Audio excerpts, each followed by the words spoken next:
Hi నాన్న. మనం ఇప్పుడు ఈ రీసెర్చ్ పేపర్ గురించి క్లియర్గా తెలుసుకుందాం.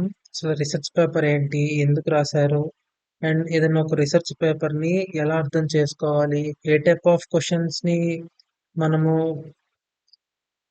క్వశ్చన్ చేసుకోగలిగితే మనకి ఎలా అర్థమవుతుంది అన్న ఈచ్ అండ్ ఎవ్రీథింగ్ మనం క్లియర్గా తెలుసుకుందాం. మనం ఫస్ట్ ఏ పేపర్ అన్నా చదివేటప్పుడు ఒక 7 క్వశ్చన్స్ మాత్రం మ్యాండేటరీగా మనం తెలుసుకోవాలి. దెన్ మనకు ఆ పేపర్ ఈజీ అవుతుంది.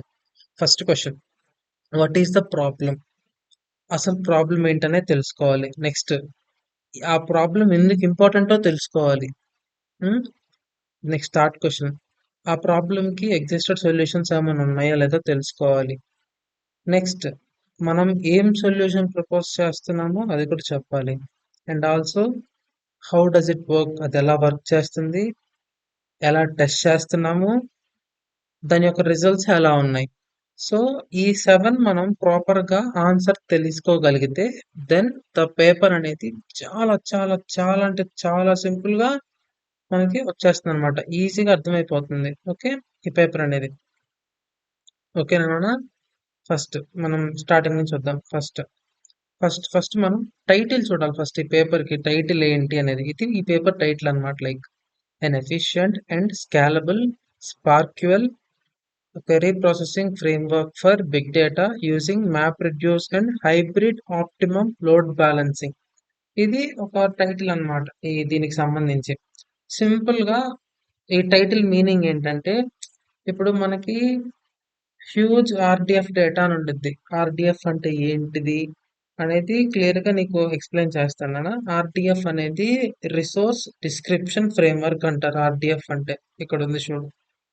ఈ రిసోర్స్ డిస్క్రిప్షన్ ఫ్రేమ్వర్క్ అంటే ఏంటంటే, ఇన్ఫర్మేషన్ ఉంటుంది కదా మన దగ్గర ఉండే ఇన్ఫర్మేషన్ ని ఒక రిలేషన్షిప్ ఫామ్ లో రిప్రజెంటేషన్ చేయడానికి యూజ్ చేసే డేటా మోడల్స్ అన్నమాట. మనకి ఎస్క్యూఎల్ డేటా మోడల్స్ ఉంటాయి కదా, సో అలా అన్నమాట. లైక్ ఇప్పుడు ఇది ఇన్ఫర్మేషన్, జాన్ మెంబరు ఇలా ఉన్నాయి కదా, ఈ ఇన్ఫర్మేషన్ ని రిలేషన్షిప్స్ లా చెప్పిద్ది అనమాట. లైక్ జాన్ అనేవాడు ఒక మెంబరు అని.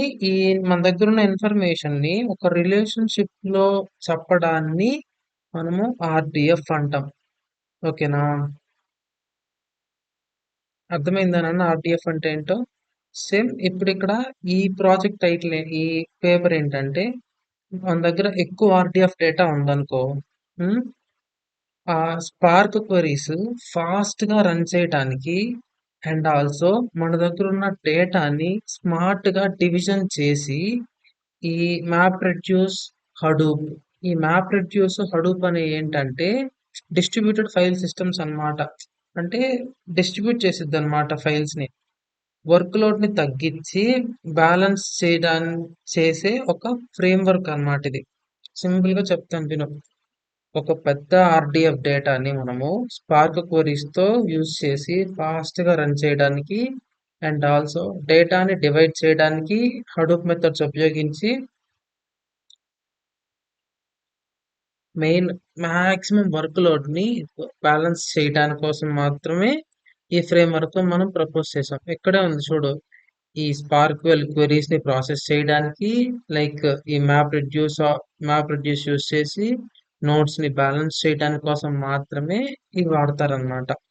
సో మెయిన్ ఇది ఎందుకు వాడాలి, మన అసలు ప్రాబ్లం ఏంటి, మనం దీన్ని అసలు ఎందుకు ఇంట్రడ్యూస్ చేసాము అన్న దాని గురించి వస్తే, మెయిన్ థింగ్ నాన్న ఇక్కడ ఫస్ట్ ఇప్పుడు నా దగ్గర ఒక 100 రికార్డ్స్ ఉన్నాయిరా. ఇప్పుడు అన్ని ఒక కంప్యూటర్ లో ఉన్నాయి. లైక్ ఇప్పుడు 100 కాదు, 100 crore రికార్డ్స్ ఉన్నాయి. 1,00,000 రికార్డ్స్ ఉన్నాయి నా దాంట్లో. ఇప్పుడు నేను ఇంత మొత్తం దాంట్లో నేను సెర్చ్ చెయ్యాలి అంటే నాకు కొంచెం టైం పట్టింది కదా. డిబిఎంఎస్ లానే చేసాం. నా దగ్గర 1,00,000 డేటా ఉంది. అందులో నాకు పర్టికులర్ గా అప్పుడు ఒక పర్సన్ కావాలి. ఆ పర్సన్ కి శాలరీ 3,000 కంటే ఎక్కువ ఉండాలి. ఆ పర్సన్ కి 10 ఏళ్ళ ఎక్స్పీరియన్స్ ఉండాలి. అండ్ ఆల్సో ఆ పర్సన్ 2 కంపెనీల్లో పనిచేసి ఉండాలి. అండ్ ఆ పర్సన్ కి ఫ్యామిలీ ఉండకూడదు. అండ్ ఆ పర్సన్ బ్యాచిలర్ అయి ఉండాలి. బ్యాచిలర్ ఏదో ఒక అపార్ట్మెంట్ లో కాకూడదు. మన హాస్పిటల్, మన జాబ్ లో ఆఫీస్ దగ్గరలోనే ఉండాలి.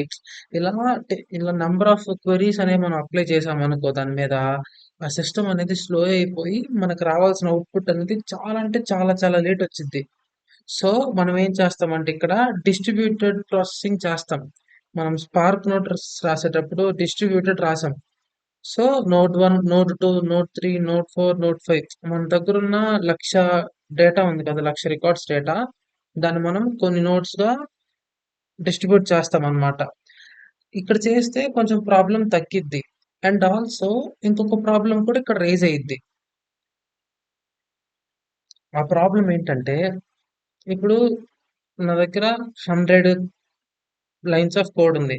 నేను 10 నోట్స్‌గా డివైడ్ చేశాను. ఒక నోట్‌లో 10 లైన్స్, సెకండ్ నోట్‌లో 10 లైన్స్, థర్డ్ నోట్‌లో 10 లైన్స్ అలా డివైడ్ చేశాను. ఇప్పుడు నేను అడగబోయే క్వెరీ అనేది నోట్ 1లోనే ఉందనుకో కంప్లీట్ ఇన్ఫర్మేషన్. నా క్వెరీకి సంబంధించిన ఇన్ఫర్మేషన్ అంతా నోట్ 1లోనే ఉంది అంటే నా టైం సేవ్ అయిద్ది. అదే నేను అడగబోయే క్వెరీ అనేది నోడ్ 1లో, నోడ్ 3లో, నోడ్ 7లో, నోడ్ 8లో ఉందనుకో. సో, ఈ నోడ్స్ అన్ని కనెక్ట్ అవ్వాలి. కనెక్ట్ అయ్యేటప్పుడు మనకు కొంచెం రిక్వైర్డ్ అవుట్ అవ్వడానికి టైం ఎక్కువ పట్టిద్ది. సో, ఇది ఒక ప్రాబ్లమ్ అన్నమాట. అంటే ఆ కమ్యూనికేషన్ అనేది 2 నోడ్స్ మధ్య ఎక్కువైపోయిద్ది. దానివల్ల మనకి ఎగ్జిక్యూషన్ టైం పెరిగిద్ది. ఆహ్, వర్క్ లోడ్ అనేది ఇంబాలన్స్ అవ్వచ్చు. పెర్ఫార్మెన్స్ అనేది తగ్గిపోవచ్చు. ఇలా నంబర్ ఆఫ్ ప్రాబ్లమ్స్ ఉంటాయి. ఓకే. నెక్స్ట్ మెయిన్‌గా ఈ ఆర్‌డిఎఫ్ అంటే చెప్పాను కదా! Resource description framework. ఒక ఇన్ఫర్మేషన్‌ని రిలేషన్‌షిప్ ఫార్మ్‌లో రిప్రజెంట్ చేసే ఒక డేటా మోడల్ అన్నమాట. ఓకే. ఇది జనరల్‌గా 3 వేస్‌లో ఉండిద్ది. Subject, predicate, object. మెయిన్ ఇందులో సబ్జెక్ట్ ఉండిద్ది, ప్రిడికేట్ ఉండిద్ది, ఆబ్జెక్ట్ ఉండిద్ది. సపోజ్ ఒక ఎగ్జాంపుల్. John writes notes. ఇక్కడ సబ్జెక్ట్ అంటే జాన్. ప్రిడికేట్ అంటే రైట్స్ అంటే వాట్ హీ డూయింగ్ అంటే జస్ట్ చెప్తుందన్నమాట. అతను చేసే పని గాని అంటే లైక్ వెర్బ్ లాగా వర్క్ చేసిద్ది అనమాట. ఇక్కడ ఆబ్జెక్ట్ అంటే డాక్యుమెంట్ అన్నమాట లేదా నోట్స్.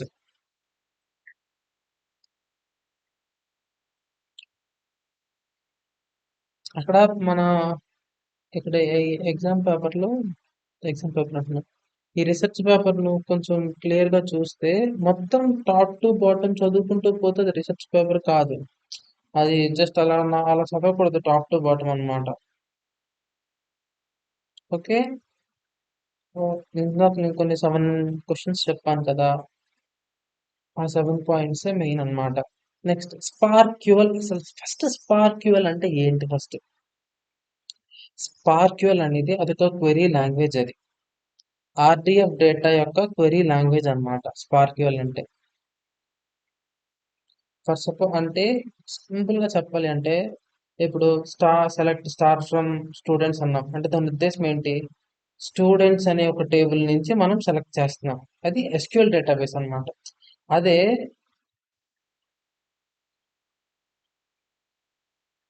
ఆర్‌డిఎఫ్ గ్రాఫ్‌ని క్వెరీ చేయడానికి మనము స్పార్క్యూఎల్ యూజ్ చేస్తామన్నమాట. ఓకే. ఇక్కడ ఈ పేపర్ ప్రకారం స్పార్క్యూఎల్ ఆర్‌డిఎఫ్ డేటా కోసం మనం మెయిన్‌గా సెలెక్ట్, వేర్, ప్రిఫిక్స్ ఇలాంటి క్లాసెస్ యూజ్ చేశారన్నమాట ఈ పర్టిక్యులర్ పేపర్‌లో. ఓకేనా? అండ్ ఇప్పుడు మెయిన్ ప్రాబ్లమ్ ఎక్కడొస్తుంది? మనకు మెయిన్ ప్రాబ్లమ్ ఎక్కడొచ్చిద్ది? లార్జ్ నంబర్ ఆఫ్ డేటా ఉన్నప్పుడు దాన్ని ప్రాపర్ ఎగ్జిక్యూషన్ చేయడానికి మనకి ఎక్కువ టైం తీసుకునిద్దనమాట. సో, అందుకని మనకి లాట్ ఆఫ్ టైం అనేది పడుతుందనమాట. మెయిన్ ఇక్కడ మనము నువ్వు క్వెషన్‌లో చూసుకుంటే ఇక్కడ ఆహ్, హైబ్రిడ్ ఆప్టిమమ్ లోడ్ బ్యాలెన్సింగ్ అన్నారు. అంటే ఏంటి? ఈ హైబ్రిడ్ ఆప్టిమమ్ లోడ్ బ్యాలెన్సింగ్ అంటే ఏంటి? మెయిన్ ఈ పేపర్ రాసిన సార్ వాళ్ళు ఏం చేశారంటే 3 థింగ్స్ ని కంబైన్ చేశారు ఫస్ట్. ఫస్ట్ వర్టికల్ పార్టిషనింగ్ ని ఇదిగో ఈ వర్టికల్ పార్టిషనింగ్ ఉందా? ఈ వర్టికల్ పార్టిషనింగ్ ని వీళ్ళు ఏం చేశారు? ఫస్ట్ తీసుకున్నారు ఈ వర్టికల్ పార్టిషన్ ని. నెక్స్ట్ మ్యాప్ ని రెడ్యూస్ చేశారు. హడూప్ ని యాడ్ చేశారు. నెక్స్ట్ థింగ్ మనకి ఇక్కడ టైటిల్ లో చూసుకున్నాం కదా! మ్యాప్ రెడ్యూస్ యాడ్ చేశారు మెయిన్. ఓకే. మ్యాప్ రెడ్యూస్ ని యాడ్ చేశారు. నెక్స్ట్ ఇక్కడ థర్డ్ థింగ్ ఏం చేశారు వాళ్ళు ఇక్కడ హైబ్రిడ్ ఆప్టిమమ్ లోడ్ బ్యాలెన్స్ అని యూజ్ చేశారు. ఇది ఒక స్టెప్ అన్నమాట. ఈ స్పార్క్ క్వెరీ ఇది ఒక స్టెప్. ఇది సెకండ్ స్టెప్ అన్నమాట. తర్వాత ప్రొడ్యూస్ చేశారు. తర్వాత లోడ్ ని బ్యాలెన్స్ చేశారు. తర్వాత క్వెరీ జనరేట్ చేశారు అనమాట. ఓకేనా? మెయిన్ పేపర్ లో ది మోస్ట్ ఇంపార్టెంట్ కాన్సెప్ట్ ఏంటి అంటే ఈ పేపర్ లో ఎక్స్టెండెడ్ వర్టికల్ పార్టిషనింగ్. సపోజ్ ఇప్పుడు నా దగ్గర డేటా ఇలా ఉంది. నా దగ్గర ఒక 6 సబ్జెక్ట్స్ ఉన్నారు, 6 ప్రెడికేట్స్ ఉన్నారు, 6 ఆబ్జెక్ట్స్ ఉన్నారు. నార్మల్ గా అయితే ట్రిపుల్ టేబుల్ మెయింటైన్ చేయాలి మనం. లైక్ సబ్జెక్ట్స్ అంతా ఒక టేబుల్, ప్రిడికేట్ అంతా ఒక టేబుల్, ఆబ్జెక్ట్ అంతా ఒక టేబుల్ మనం ప్రిపేర్ చేయాలన్నమాట.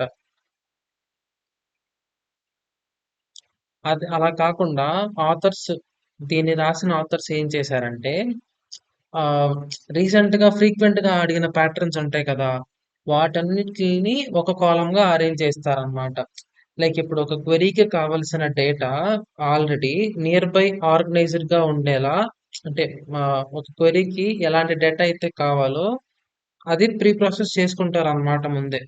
అర్థమవుతుందా? ఇదిగో ఇది క్వెరీ ప్యాటర్న్, ఇది ఆర్డిఎఫ్. సో మనకి ఏదైతే డేటా కావాలో దాన్ని మనం ముందు ప్రీ ప్రాసెస్ చేసుకుంటాం అన్నమాట. ఓకేనా? అది ఎక్స్టెండెడ్ వర్టికల్ పార్టిషనింగ్ అంటే, అంటే ముందే డేటా మొత్తాన్ని ప్రీ ప్రాసెసింగ్ చేసేసుకుంటాం అన్నమాట. ఇంకా నీకు సింపుల్ గా చెప్పాలి అంటే, మన కాలేజ్ లైబ్రరీ ఉందనుకోరా. మన కాలేజ్ లైబ్రరీలో ఒక 1 lakh బుక్స్ ఉంటాయి. దాదాపు చాలా మంది స్టూడెంట్స్ ఏం చేస్తారు వచ్చి, ఏ బుక్స్ ఎక్కడ ఉన్నాయి, టీవీఎంఎస్ బుక్స్ ఎక్కడ ఉన్నాయి అని అడుగుతారు. జనరల్ గా సిస్టమ్ అయితే ఏం చేసిద్ది, లైబ్రరీ మొత్తం చెక్ చేసి పలానా దగ్గర ఉన్నాయి అని చెప్పిద్ది. అదే ఒక స్మార్ట్ సిస్టమ్ ఏం చేసిద్దంటే, ఫ్రీక్వెంట్ గా అడిగారు కదా ఈ బుక్స్, సో ఫ్రీక్వెంట్ గా బుక్స్ అడిగారు కాబట్టి ఈ బుక్స్ అన్నింటిని ఒక సెక్షన్ లో పెడదాం. సో ఎక్కడ పెడితే అక్కడ ఎత్తుక్కోకుండా వాళ్ళు ఆ పర్టికులర్ సెక్షన్ దగ్గర పోయి ఎత్తుక్కుంటారు అని సింపుల్ గా చెప్పిద్ది అనమాట. అప్పుడు ఒక క్వెరీ వచ్చినప్పుడు మనం లైబ్రరీ మొత్తం స్కాన్ చేయాల్సిన పని లేదు. అలానే ఈ ఎక్స్టెండెడ్ వర్టికల్ పార్టిషనింగ్ అంటే ఇదే. అంటే ఈ సేమ్ ఈ ఏ ఎగ్జాంపుల్ లానే ఫ్రీక్వెంట్ గా అడిగినవన్నీ ఒక దిక్కన పెడతాం అన్నమాట. దాన్ని ఎక్స్టెండెడ్ వర్టికల్ పార్టిషనింగ్ అంటారు. ఈ హడూప్ మ్యాప్ రెడ్యూస్ అంటే ఎందుకు? ఇప్పుడు జనరల్ గా మనది హ్యూజ్ డేటా కాబట్టి మనం ప్రాసెస్ చేయాలి. ఆ ప్రాసెస్ చేయడానికి వాడేవే ఈ హడూప్ అంటారు. మ్యాప్ రెడ్యూస్ ఏం చేసిద్ది, సింపుల్ గా డేటాని మ్యాప్ చేసిద్ది, ప్యారలల్ గా రెడ్యూస్ చేసిద్ది, ఈ హ్యూజ్ డేటాని ఏమో మ్యాప్ చేసిద్ది. ప్యారలల్ గా రెడ్యూస్ అనేది ప్రాసెస్ ని రెడ్యూస్ చేసిద్ది అనమాట. ప్యారలల్ గా అంటే డివైడ్ చేసిద్ది అనమాట ప్యారలల్ గా. తర్వాత రిజల్ట్స్ ని కంబైన్ చేసిద్ది అనమాట. అది ఈ మ్యాప్ రెడ్యూస్ అంటే. Next load balancing. Load balancing అంటే ఏంటంటే, మన దగ్గర ఇప్పుడు 3 వర్కర్స్ ఉన్నారు. ఫస్ట్ వర్కరు 100 టాస్కులు చేస్తున్నాడు, సెకండ్ వర్కరు 20 టాస్క్లే చేస్తున్నాడు, థర్డ్ వర్కరు 10 టాస్క్లే చేస్తున్నాడు. ఇప్పుడు దీని సినారియో ప్రకారం చూసుకుంటే వర్కర్ అనేవాడు ఎప్పుడు బిజీగా ఉంటాడు, వర్కర్ 1 అనేవాడు. బట్ వర్కర్ 2, వర్కర్ 3 అనేవాడు ఖాళీగా ఉంటారు, ఆల్మోస్ట్ ఐడిల్ గా ఉంటారు అనమాట. సో ఈ టోటల్ సిస్టమ్ స్పీడ్ అనేది వర్కర్ 1 కోసం వెయిట్ చేయాలి. ఇది లోడ్ ఇంబ్యాలెన్స్ అయిపోయింది. అదే ఆ ఈ లోడ్ అనేది వర్కర్ 1 కి, వర్కర్ 2 కి, వర్కర్ 3కి ఈక్వల్ గా డిస్ట్రిబ్యూట్ చేసాం అనుకో, అది బ్యాలెన్స్ అయిపోయింది అనమాట. మెయిన్ ఇక్కడ పేపర్ లో హైబ్రిడ్ ఆప్టిమమ్ లోడ్ బ్యాలెన్సింగ్ అని ఇచ్చాడు కదా starting title. Hybrid optimum load balancing. ఈ హైబ్రిడ్ ఆప్టిమమ్ లోడ్ బ్యాలెన్సింగ్ అంటే ఇక్కడ 2 ఐడియాస్ ని కంబైన్ చేశారు ఆథర్స్. ఒకటేమో ఎంబీఓ, మోనార్క్ బటర్ఫ్లై ఆప్టిమైజేషన్. రెండోదేమో బిఎస్ఓ, బెయిటల్ స్వామ్ ఆప్టిమైజేషన్. ఇలా రెండిట్లు కలిపి హైబ్రిడ్ ఆప్టిమమ్ లోడ్ బ్యాలెన్సింగ్ అని అన్నారు అన్నమాట ఇక్కడ. ఓకేనా? వీళ్ళు ఎందుకు ఈ బటర్ఫ్లై బీటల్ యూస్ చేశారంటే, అవి ఒక జస్ట్ నార్మల్ ఆప్టిమైజేషన్ అల్గారిథమ్స్ అన్నమాట. లైక్ డేటాని ఆప్టిమైజ్ చేసే అల్గారిథమ్స్. అందుకని వాళ్ళు అవి తీసుకున్నారు. వేరే కూడా ఉన్నాయి, మనం వేరే కూడా తీసుకోవచ్చు. మెయిన్ దీని గురించి క్లియర్ గా చెప్పుకోవాలి అనుకుంటే, ఫస్ట్ బిగ్ డేటా ఉండిద్ది. దాన్ని మనము వర్టికల్ పార్టిషనింగ్ చేసుకుంటాం. తర్వాత డేటా డివైడ్ అవుతుంది హడూప్ ద్వారా. మ్యాప్ రెడ్యూస్ ద్వారా రెడ్యూస్ అయిపోతుంది. తర్వాత బ్యాలెన్స్ అయిపోయి క్వెరీ జనరేట్ చేస్తుంది. క్వెరీ జనరేట్ చేసిన తర్వాత ఫాస్ట్ ఆన్సర్ ఇస్తుంది అనమాట. ఓకేనా? ఫస్ట్ ఫస్ట్ ఈ క్వెరీ అనేది ఎలా ప్రాసెస్ అయ్యిద్దంటే మెయిన్‌గా క్వెరీ అనేది ఫస్ట్ ఎంటర్ అయ్యిద్ది. తర్వాత ప్యాటర్న్ అనేది డిటెక్ట్ అయ్యిద్ది ఫస్ట్. ఆ తర్వాత క్వెరీని అర్థం చేసుకొని పార్టిషన్స్ చేసుకున్న తర్వాత మ్యాప్ రిడ్యూస్ చేసిద్ది. తర్వాత లోడ్ బ్యాలెన్స్ చేసిన తర్వాత రిజల్ట్స్ ఇచ్చిద్దనమాట. ఓకేనా? దానికి ఎగ్జిక్యూషన్ టైమ్స్ కానీ ఆహ్, అలా ఈచ్ అండ్ ఎవ్రీథింగ్ అనేది మనం క్లియర్‌గా మెన్షన్ చేసిద్దనమాట మనకి. మనకర్థమయ్యేలాగా మొత్తం చెప్పిద్దనమాట. సో, మనం పేపర్‌నంతా గుడ్డిగా ఫస్ట్ నుంచి లాస్ట్ వరకు చదివితే రాదు నాన్న. మెయిన్ మనం ఇక్కడ చూసుకోవాల్సినయి ఏంటంటే, అసలు ప్రాబ్లమ్ అంటే ఏంటిది? అసలు ప్రాబ్లమ్ ఇంపార్టెంటా? కాదా? ఒకవేళ ఇంపార్టెంట్ అయితే ప్రాబ్లమ్‌కి సంబంధించిన ప్రీవియస్ సొల్యూషన్స్ ఏమన్నా ఉన్నాయా? ఒకవేళ లేకపోతే ప్రపోజ్డ్ సొల్యూషన్స్ ఏంటివి? అసలది ఎలా పనిచేస్తుంది? మనం ఎలా టెస్ట్ చేయాలి? మనకు బెటర్ రిజల్ట్స్ రావాలి అంటే మనం ఎలా అచీవ్ చేయాలి? ఇదంతా మనము నీట్‌గా ఆన్సర్ తెలుసుకోగలిగితే then we can easily able to finish అన్నమాట. ఓకేనా?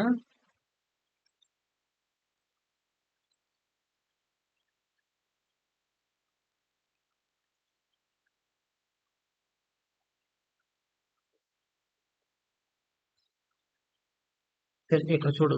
మెయిన్‌గా ఈ పేపర్ అనేది లార్జ్ స్కేల్ ఆర్‌టిఎఫ్ డేటాని ఎఫిషియెంట్‌గా ప్రాసెస్ చేయడం గురించి ఎక్స్‌ప్లెయిన్ చేస్తుంది. అంటే చెప్పాను కదా! రిసోర్స్ డేటా దాన్ని మొత్తాన్ని ఒక ప్రాపర్ వేలో ఎక్స్‌ప్లెయిన్ చేయడానికి ఒక పేపర్ వేలో ప్రాసెస్ అనేది చేస్తుంది. ఈ క్వెరీస్‌ని ఫాస్ట్‌గా ప్రాసెస్ చేయడానికి హడూప్, మ్యాప్ రెడ్యూస్ యూజ్ చేస్తామన్నమాట టెక్నిక్స్. ఫస్ట్ ప్రాబ్లమ్ అంటే ఏంటో చూద్దాం.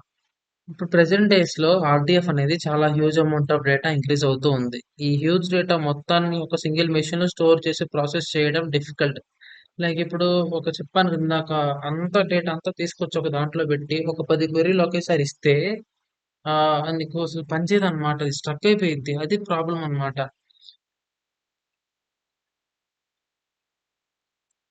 దీనివల్ల ఏంటంటే టైం టేకింగ్ ప్రాసెస్ అవుతుంది.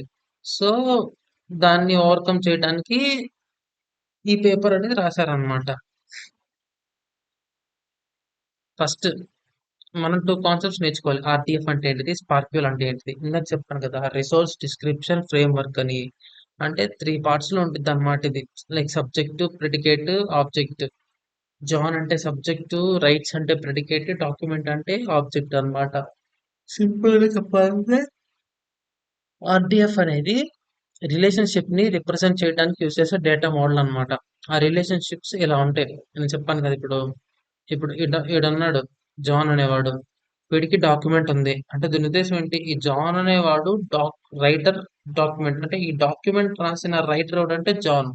ఇలా ఈ మన దగ్గరున్న ఇన్ఫర్మేషన్ కి మధ్యలో ఆరోస్ ఇచ్చింది కదా! అంటే రిలేషన్‌షిప్ చెప్పింది కదా! ఆ రిలేషన్‌షిప్ చెప్పిన అతనన్నమాట. నెక్స్ట్ స్పార్క్యూల్. స్పార్క్యూల్ అనేది అదొక క్వెరీ లాంగ్వేజ్. ఆర్‌డిఎఫ్ డేటా నుంచి మనం ఏదైనా డేటా తీయాలి అంటే, లైక్ ఇప్పుడు ఎస్‌క్యూఎల్‌లో నేను 50,000 కంటే తక్కువ సాలరీ ఉన్నోడు నాకు కావాలి అన్నాననుకో, select star from table name whose salary is less than something అని పెడతావు. ఒక 5,000 పెడతావు. 5,000 కంటే తక్కువ సాలరీ ఎవరికొచ్చిద్దో వాడిని రమ్మంటావు. అలా ఆర్‌డిఎఫ్ నుండి డేటా రిట్రీవ్ చేయడానికి స్పార్క్యూల్ యూజ్ చేస్తామన్నమాట. ఓకేనా? దీనికి మనమేం ప్రపోజ్ చేసాం? Proposal solutions first vertical partitioning చేసాం. వర్టికల్ పార్టిషనింగ్ అంటే ఏంటంటే మోస్ట్ ఫ్రీక్వెంటెడ్ వాన్ని ఒక దిక్కున సెపరేట్ గా ఒక కాలమ్ లో చేర్చడం అన్నమాట. అది next Hadoop and map reduce. ఈ హడూప్ అంటే చెప్పాను కదా, నంబర్ ఆఫ్ నోట్స్ అనేవి ఆర్డిఎఫ్ డేటాలో ఎక్కువ ఉంటే దాన్ని డిస్ట్రిబ్యూట్ చేసి ప్రాసెస్ చేయడానికి మ్యాప్ రెడ్యూస్ హెల్ప్ చేస్తుంది అనేసి. మ్యాప్ ఫేజ్ లో డేటా అనేది ప్యారలల్ గా ప్రాసెస్ అవుతుంది అనమాట. రెడ్యూస్ ఫేజ్ లో రిజల్ట్స్ అనేవి కంబైన్ చేస్తారు.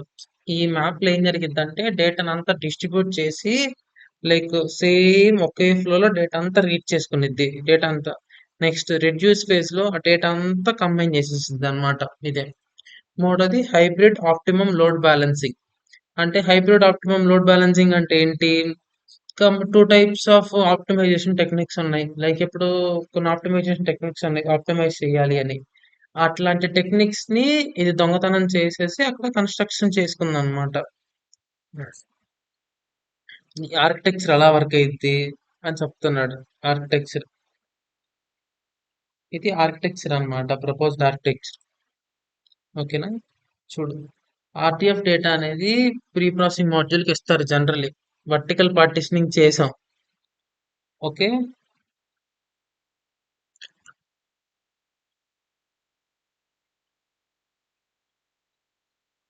ఇక్కడ మెయిన్ ఏంటంటే సిస్టమ్ ఫస్ట్ క్వరీ అనేది ప్యాటర్న్ ని ఐడెంటిఫై చేసిద్ది అనమాట. ఐడెంటిఫై చేసి ఏ పార్టిషన్ కి మ్యాచ్ అవుతుంది అని చెప్పేసి దాన్ని ఫైండ్ చేసిద్ది అనమాట. ఓకేనా? అది నెక్స్ట్ ఎలా కంపేర్ చేయాలి వచ్చిన దాన్ని మనము ఎలా, లైక్ ఇప్పుడు దాని అవుట్పుట్ ని ఎలా తీసుకోవాలి, మనకి ఎలా తెలుస్తుంది అనేది అంతా ఉంటుంది కదా. అదంతా లాస్ట్ లో ఉంటది అనమాట. మన రిజల్ట్స్ వచ్చాక క్లియర్ గా మనకు చెప్తారనమాట. ఇలా ఉంటుంది, సో దీంట్లో ఇలా వచ్చింది అని చెప్తారనమాట. ఓకేనా? ఇది మన సింపుల్ పేపర్ అన్నమాట. పేపర్ చెప్పాను కదా, మెయిన్ మనం క్వశ్చన్ రైజ్ చేసుకుంటేనే మనకు పేపర్ అనేది చాలా అంటే చాలా ఈజీగా అర్థమవుతుంది. పేపర్ అనేది నువ్వు పేపర్ అర్థం చేసుకోవడానికి వరి అవ్వాల్సిన పనే లేదు. అర్థమవుతుందా? చాలా సింపుల్ గా అర్థమవుతుంది పేపరు. నీకు ఇదే వీడియో అర్థం కాలేదు అంటే రేపు నేను ఇంతకంటే బెటర్ గా చెప్పడానికి ట్రై చేస్తాను. ఇంకొక వీడియో అప్లోడ్ చేస్తాను. నీకు అర్థమైందో లేదో చెప్పు నాన్న. అర్థం కాకపోతే నేను ఇంకొక వీడియో చేస్తాను అన్న. ఓకేనా? అంటే అప్పుడు ఇంకొక వేలో ఆలోచిస్తాను. ఈ నైట్ ఇంకొకసారి ప్రాక్టీస్ చేస్తాను. లైక్ ఇప్పుడు ఎలా ఏ టైప్ ఆఫ్ చెప్తే బాగుంటుంది కదా, ఐ విల్ ప్లాన్ ఆల్టర్నేట్ వే. ఓకేనా నాన్న? ఇది మన మెయిన్ పేపర్ అన్నమాట. ఓకే నాన్న, థ్యాంక్ యూ రా.